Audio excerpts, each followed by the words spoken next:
Tengo que admitir que no soy una persona que le encante los juegos con retos demasiado difíciles. De hecho, me considero una persona con una paciencia bastante selectiva y depende del tratamiento del videojuego con la curva de dificultad puede hartarme fácilmente. Aún así, y a pesar de que durante mis años como jugador fui adquiriendo diferentes gustos y maneras de jugar, sigo siendo bastante poco paciente. Me gustaría hoy hablarles sobre algunos de los momentos donde más me he frustrado por no poder avanzar. ¿What? No poder vencer a algún jefe o simplemente haberme hartado por momentos de una pantalla. Obviamente a lo largo de estos años fue disminuyendo eso y debido mucho a la ayuda que internet puede brindarte, claramente. Pero no voy a engañarlos, me he dado cuenta que la dificultad extrema no es lo mío. El top no está ordenado de ningún orden en particular. Intenté simplemente, ordenarlo un poco por la edad que tenía más o menos al jugarlo, pero de cara al final es bastante igual. El primer recuerdo que tengo sobre un momento frustrante es con mi control de la Nintendo en la mano. ¿A quién quiero engañar? No era una Nintendo original, era un Family. Si bien al día de hoy no considero ser un gran fan de la saga de Mario y llevo desactualizado con sus infinitas secuelas, el primer recuerdo que me viene a la mente a la hora de evocar con un control en la mano es jugando a Super Mario Bros. El 1, un juego que gracias a su grado de adictividad me la pasaba horas y horas jugando desde niño, llegando a memorizar cada una de sus pantallas, trucos, escenarios y atajos, llegando a pasarme el juego en menos de 20 minutos utilizando los atajos que había para saltarse de nivel. Sí, ya andaba haciendo speedrun con 7 u 8 años, pero la cosa llegaba cuando me ponía el reto de pasarme cada una de sus pantallas sin hacer esto y mi némesis era la pantalla 7-4. Si alguna vez jugaste este juego seguramente ahora mismo te deben haber temblado las piernas. Como todas las pantallas 4 de Super Mario nos encontramos en el castillo de Bowser, puesto a eliminar a nuestro némesis tortuga. El problema era que si llegabas sin saber el truco de esta pantalla, vas a quedarte como el Black pequeño por aquel entonces, en un bucle infinito. Obviamente tenía una solución y luego de unos cuantos miles de intentos, yendo abajo, en medio y arriba, finalmente se solucionaba y podíamos llegar al final. Claro, pensar que era una época en la que solo tenía unos 6 o 7 años, sino que también no existía ningún tipo de ayuda, ningún foro donde buscar, ninguna guía que mirar y solo intentar una y otra vez. Sin duda la pantalla 7-4 es uno de los momentos más frustrantes que recuerdo al día de hoy. Saltando unos pocos años y comenzando mis primeras andadurías con el PlayStation 1, llegó a mí el increíble juego de Metal Gear Solid, enamorándome de su historia, sus personajes y más que nada de su gameplay. Un por aquel entonces no muy virtuoso mecánicamente Black se había logrado pasar prácticamente todo el juego. Claro, no me esperaba encontrarme con un enemigo como Psycho Mantis. Para los que hayan jugado ya esta entrega sabrán que es uno de los enemigos a vencer más originales de la saga y de los videojuegos en general, con la capacidad de controlar y leer la mente de sus adversarios. Y no lo digo solo dentro del lore de Metal Gear.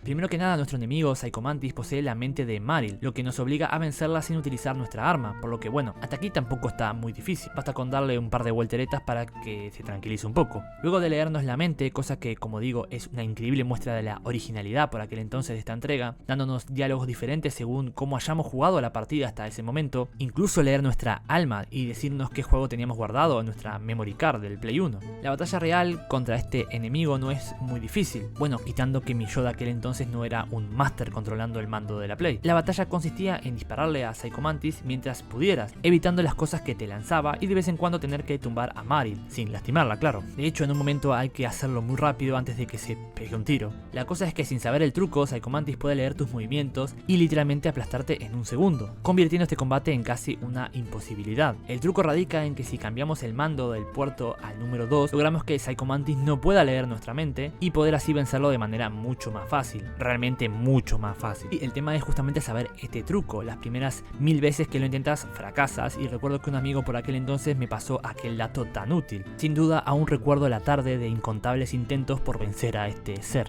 Como sabrán seguramente soy un gran fan de esta saga y Final Fantasy VII fue uno de los primeros juegos de la franquicia que toqué con mi consola. A pesar de que el juego tenía una historia increíblemente profunda y atrapante narrativamente, no se podía decir que realmente sea muy difícil. No me refiero solamente a los jefes como tal, ya que realmente sacando tal vez porta armadura, tal vez seguro Sephiroth la primera vez que lo acabas no resulta realmente muy difícil. De hecho, si sabes cómo hacerlo bien, ni siquiera arma rubí o esmeralda son realmente algo muy difícil. Aún así, el Black de por aquel entonces muchas veces se apuraba con algunos diálogos o simplemente se tardaba mucho, días o semanas, entre una partida y la otra, así que hasta el día de hoy recuerdo cómo logré perderme realmente en el mundo de este juego. Por cosas de la historia que no explicaré al detalle, para continuar con nuestra aventura se precisa encontrar unas tales llamadas materias enormes, una de ellas se encuentra bajo el agua. Para llegar a ella hay que montar un submarino, descender y llegar a un submarino hundido. La cosa es que por alguna razón me perdí esa pequeña explicación y como digo, puede que al día de hoy sea algo tan fácil como buscar 2 minutos en internet, pero por aquel entonces era realmente probar por todos lados hasta dar con el camino correcto. El tema es que al estar bajo el agua se había escapado realmente de mis cálculos, así que me pasé días, semanas o incluso meses recorriendo el mundo entero de Final Fantasy VII de arriba a abajo, ciudad por ciudad, cueva por cueva, sin resultados. Hasta que un día finalmente jugando frente a mi madre, a Mamaragi, se le ocurrió preguntarme que por qué no usaba ese lindo submarino que había en la pantalla, a lo que, aunque regañadientes porque por alguna razón no creía que fuera la respuesta, lo hice y finalmente luego de mucho tiempo acabé con este problema. Sí, una tremenda tontería, pero que resultó uno de mis momentos más frustrantes de la infancia. Jugué a este juego en emulador en una época donde ya tenía la posibilidad de buscar en internet una guía cuando me atascara en algún lugar, aunque en este caso mi frustración no venía de ese lado sino de un enemigo, uno de que en su momento me tuvo atascado durante días. Sí, si bien no son los meses o semanas que había nombrado en las veces anteriores, para algo tan moderno, días es un equivalente bastante bueno. Y es que en un momento de la partida, aunque es verdad que a lo largo de la aventura te chocas contra muros de jefes con nivel superiores, si no vas bien entrenado, hay uno en particular que recuerdo con mucha frustración, y es el mismísimo Magus. La primera vez que llegas al castillo de Magus es bastante épico,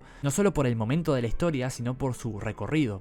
Es bastante laberíntico y al llegar a su final debemos enfrentarnos a varios enemigos, entre ellos los secuaces de Magus, Slash y Ozzy, quien tienen claramente una estrategia para vencerlos, y la cosa es que a continuación, prácticamente sin descanso, nos enfrentamos a Magus. El tema es que aunque sepas más o menos una estrategia, Magus es increíblemente fuerte y para ese momento de la aventura aún más, y mi capricho de evitar levelear para vencerlo me llevó a estar días y días intentando cómo acabar con él, hasta que finalmente decidí regresarme y subir unos cuantos niveles en una cueva cercana. Sí, me rendí ante Magus. Teniendo en cuenta mi fanatismo por esta saga, espero que no se esperaran que el 7 fuera el único juego de esta entrega que estuviera en la lista. Si bien podría colocar una lista solo de esta saga, ya que tanto en sus demás entregas como en esta misma hay muchos momentos donde tuve ganas de dejar el juego para siempre, esta fue una de las más molestas. En cierta parte del juego nos obligan a dividir a nuestro grupo en dos, yendo nuestro protagonista y 3 más a una ubicación y dejando a 4 compañeros en otra. La cosa se complica cuando controlamos a estos 4 personajes, todo en un lugar increíblemente frustrante. Desde los enemigos que te atacan, que pueden dejarte en el estado piedra y hacerte perder la partida si no eres rápido, hasta sus minijuegos. Y no me refiero al ya de por sí frustrante minijuego de conseguir la llave con la rana, que madre mía, qué asco, sino el minijuego que consistía en encender y apagar las luces del castillo para bloquear y desbloquear accesos y escaleras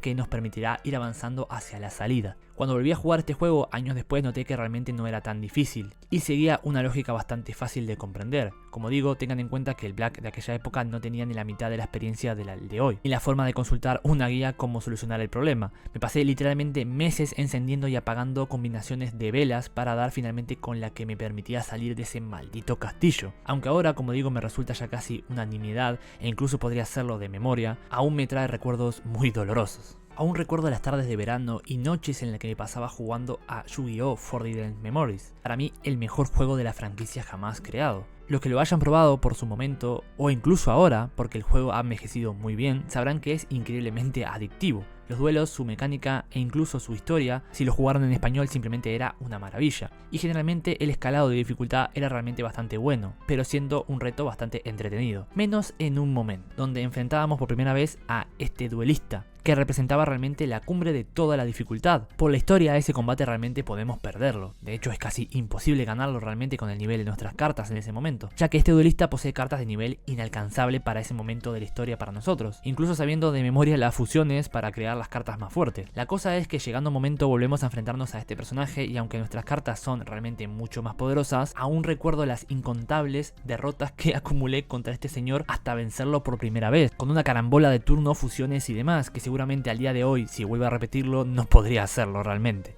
Para acabar me gustaría hablarles de otra saga que me gusta mucho y de la que soy realmente muy fan, y es Pokémon. Realmente la dificultad de los primeros juegos de Pokémon siempre me habían resultado un poco molesta. Sí, soy de los que realmente disfrutan mucho más de los juegos nuevos por la gran accesibilidad que tiene para los jugadores que no les gusta estar leveleando durante 200 horas en una cueva, para subir a nuestros Pokémon de nivel sin repartir experiencia o que nos deje guardar la partida justo antes de nuestro rival de turno nos machaque al salir de una cueva donde estuvimos 4 horas metidos. Aún así no me quejo, los primeros juegos tenían una mítica que me me gustaba, y aunque no me considero un experto en este juego, realmente nunca se me había hecho realmente un gran reto. Ninguno de sus líderes y sus campeones. Me refiero a que no me costaban más de 2 o 3 intentos, hasta que llegué a la región de Sinnoh. Jugando Pokémon Platino por primera vez es cuando realmente me encontré con aquel muro infranqueable. Realmente parte de estos recuerdos de intentos e intentos para vencer a la campeona de Sinnoh es que me ha convertido a Cynthia en mi personaje favorito de toda la franquicia. Su música increíblemente estridente que acompaña su batalla, mi nuevamente terquedad y negativa a solucionar el problema metiendo a Giratina en mi equipo y subir al resto a nivel 100 para machacar a su Garchomp de un rayo hielo, hicieron que intentara un centenar de estrategias para finalmente vencerla con mi equipo de aquel entonces. Y aunque es un recuerdo increíblemente frustrante y un combate que al día de hoy recuerdo con algo de rencor incluso,